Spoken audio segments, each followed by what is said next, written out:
Hello everyone. Already তোরা অনেকেই ছিলিস যারা বলেছিলিস যে হচ্ছে যে রিচিক যখন অ্যানালিটিক্স দিয়েছিল যে এবার 2024 সালের কোয়েশ্চেন পেপার কেমন ছিল, তোরা অনেকেই বলেছিলিস যে স্যার আরো একজনের মুখ থেকে শুনতে চাই যে 2024-এর কোয়েশ্চেন পেপার কেমন ছিল এবং আরো প্রিপারেশনের কিছু খুঁটিনাটি খবর শুনতে চেয়েছিলিস। তো সেই জন্য আজ আমার সাথে আমি আরেকজনকে ডেকেছি, উৎসব উৎসব সিনহা, আমার খুব প্রিয় ছাত্র একজন। তো উৎসব, ওয়েলকাম। Hello sir. প্রথম উৎসব তোকে আমি কয়েকটা কোয়েশ্চেন জিজ্ঞেস করবো, যে কোয়েশ্চেনগুলো মেনলি একদম মনের কথা, মানে একটা হ্যাঁ। যে কোনো তোর নেক্সট ইয়ার যারা অ্যাপিয়ার করবে 2025-এর জন্য, তাদের একদম মনের কথা। প্রথম একটা জিনিস আমি তোকে জিজ্ঞেস করতে চাইবো যে যখন তুই 2024 পরীক্ষা দিচ্ছিলি, যেমন ধর আমরা যখন প্রিপেয়ার করি তখন আমরা জানি যে কিছু জিনিস আমাদের অনেক ডাউট থাকে, এটা পড়ছি আসবে তো, এটা করছি হবে তো, কাজে লাগবে তো, এটা লাভ হবে তো করে হয় যখন আমরা জিনিসটা ট্রিকটা ফলো করি, প্রসেসের মধ্যে আছি। যখন অ্যাকচুয়ালি পরীক্ষাটা আমরা দিই এবং বা পরীক্ষা দিয়ে বেরিয়ে এলাম, তখন কিন্তু একটা আলটিমেট লেভেল রিয়েলাইজেশন হয় যে যেটা আমি মানে করেছি সারা বছর ধরে, সেখানে আমি কি কি ঠিক করেছি, কি কি ভুল করেছি, এই রিয়েলাইজেশনটা হয় যে কোনো সিনসিয়ার স্টুডেন্টের। এই রিয়েলাইজেশনটা এক্সাম হল থেকে বেরিয়ে আসার সময় বা ডিউরিং দ্য এক্সাম একটা রিয়েলাইজেশন হতেই থাকে কন্টিনিউয়াসলি, যে আমি এইভাবে পড়েছিলাম বলে আজকে এটা করতে পারলাম। যেমন আমাদের সময় একটা ছোট্ট স্টোরি বলি, আমাদের সময় যখন বিএইচইউ এক্সামটা হতো, আমি বিএইচইউ তে খুব ভালো র্যাঙ্ক করেছিলাম, 54 র্যাঙ্ক করেছিলাম। তো আমার একটা রিয়েলাইজেশন হচ্ছিল, আমি যেহেতু আইআইটি পেপারগুলো পড়তাম, বিএইচইউ পেপারে আমি দেখেছিলাম যে কনস্ট্যান্টলি আইআইটি তে ধর কোনো একটা জিনিস 5টা স্টেপ করে সলভ করতে হচ্ছে, ওরই প্রথম দুটো স্টেপকে করতে হয় এরকম ভাবে কোয়েশ্চেনটাকে করে একদম পিওয়াইকিউ সেগুলোকে তুলে তুলে বিএইচইউ তে মানে বিএইচইউ পেপারটাতে দিয়ে দিয়েছে। এটা আমার রিয়েলাইজেশন ছিল। ঠিক তেমনই এটা বিএইচইউ দেওয়ার সময় বলছি, এখন তো আর বিএইচইউ হয় না আলাদা করে। তেমনই তোকে আমি জিজ্ঞেস করছি যে নিট 2024 যখন তুই পরীক্ষা দিচ্ছিলিস, তখন তোর এক্স্যাক্টলি কি কি রিয়েলাইজেশন হয়েছিল? তো প্রথমেই যেটা স্যার আমি পরীক্ষাটা দিয়ে বেরিয়ে একটা জিনিস বুঝতে পেরেছি, যেটা সবাই বলে এবং সব জায়গাতেই বলা হয়, যে এনসিইআরটিটাকে পড়ো। এবারে এই ব্যাপারটা না, যে এনসিইআরটিটাকে পড়ো এটা তো সবাই বলছে, বাট কিভাবে পড়বো? আমি একটা খুব সিম্পল ফান্ডা বুঝি, সেটা হচ্ছে গিয়ে কি, যদি এনসিইআরটির প্রথম লাইন থেকে শুরু করে লাস্ট লাইন অবধি আমাকে দিনের যে কোনো সময়, সেটা আমি ঘুম থেকেও যদি আমাকে জাগিয়ে জিজ্ঞেস করে, যদি আমি বলতে পারি, দেন আই এম কনফিডেন্ট যে আমি নিটে একটা ভালো স্কোর করছি। রাইট। এবারে এই জায়গাতে স্যার অনেকে প্রশ্ন জিজ্ঞেস করতে পারে, তাহলে কি আমি এনসিইআরটি ফিজিক্স কেমিস্ট্রি বায়োলজি পড়বো? কারণ ফিজিক্সটা খুবই টিপিক্যাল ভাবে লেখা আছে, ওটা পড়ে বোঝাটা খুব ডিফিকাল্ট হয়। তো আমি তাদেরকে একটা কথা বলবো যে একেবারেই না, একটা প্রসিডিওর হয় পড়ার। কি না, আমি প্রথমে জিনিসটাকে বুঝবো, কারণ এনসিইআরটির ভাষা বোঝা is very, it's not an easy task.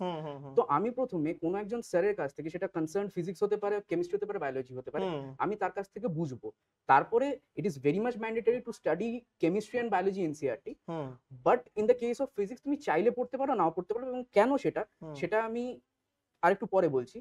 আমি এবারে যখন আমি কেমিস্ট্রি এবং বায়োলজির আমি যখন কথাটা বলছি, তখন আমাকে একটা জিনিস মনে হতে হবে যে কেমিস্ট্রি বায়োলজির ক্ষেত্রে সামারিটাও কিন্তু ইম্পর্টেন্ট হয়ে যায়। সামারি মানে যেটা লাস্টে এন্ডে লেখা থাকে, এন্ডে থাকে, খুবই বায়োলজির ক্ষেত্রে তো খুবই ইম্পর্টেন্ট। যেরকম স্যার আমি আপনাকে এক্সাম্পল দিয়ে বলছি, biology structural organisation of animals এর জায়গাটাতে, ওখানে স্পেশালাইজ কানেক্টিভ টিস্যুতে মেইন টেক্সটে দেওয়া আছে কার্টিলেজ, বোন, ব্লাড, কিন্তু সামারিতে স্যার অ্যাডিপোস টিস্যুকে মেনশন করা আছে, যেটা কিন্তু নিটে কোনোদিনও যদি চলে আসে, এবং আমি আমার জুনিয়র ভাইদেরকে বলবো যে চেক ইট আউট জিনিসটা।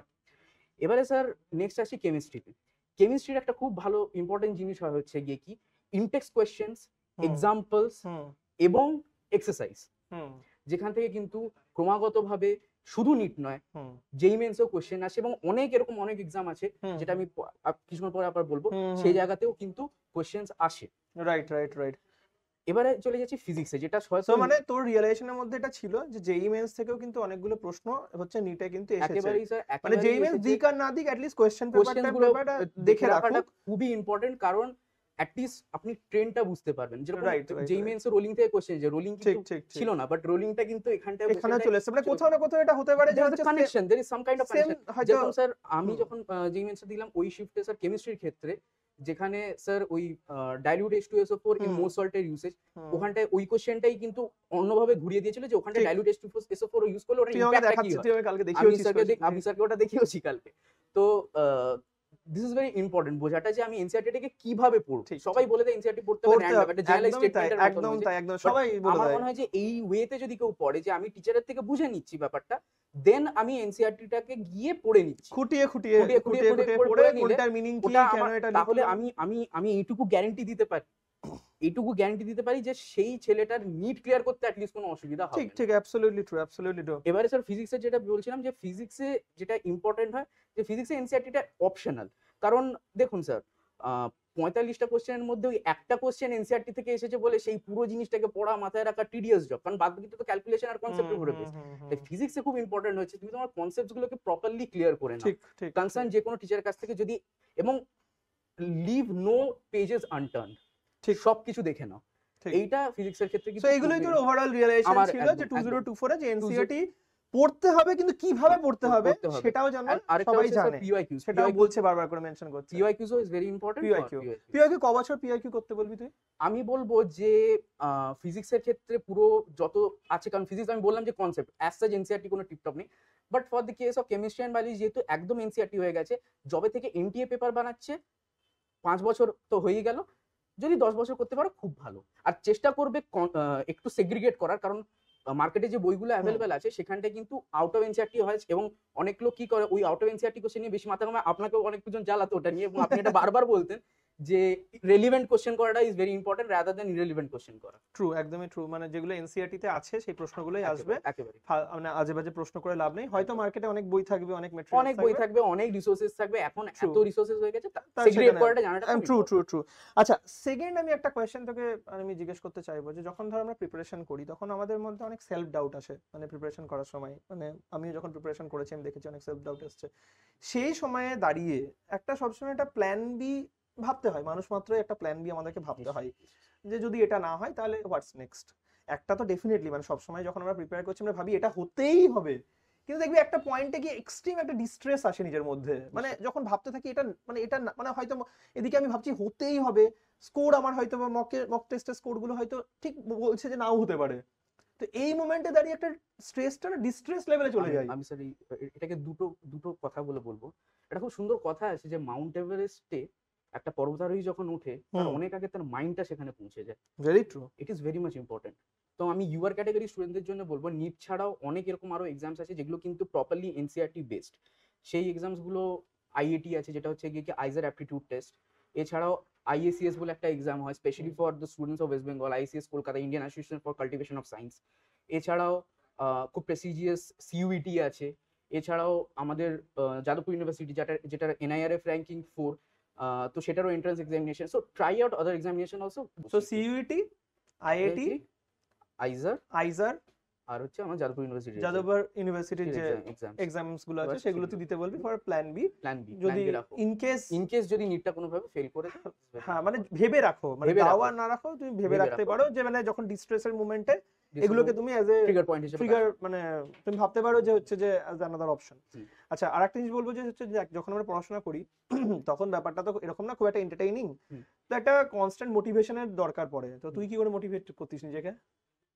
স্যার আমি যেটা সত্যিকারের মোটিভেটেড হতাম না স্যার, আমি রোজ ভাবতাম যে যেদিন আমি নিটে পাবো সেদিন আমার মা বাবা কেমন এক্সপ্রেশন দেবে? বাহ, স্যার ওটাই আমার কাছে ছিল। আমি সত্যি বলছি, আমার আর কোনো মোটিভেশন আর তারপরে লাগেনি, আমার তো লাগেনি।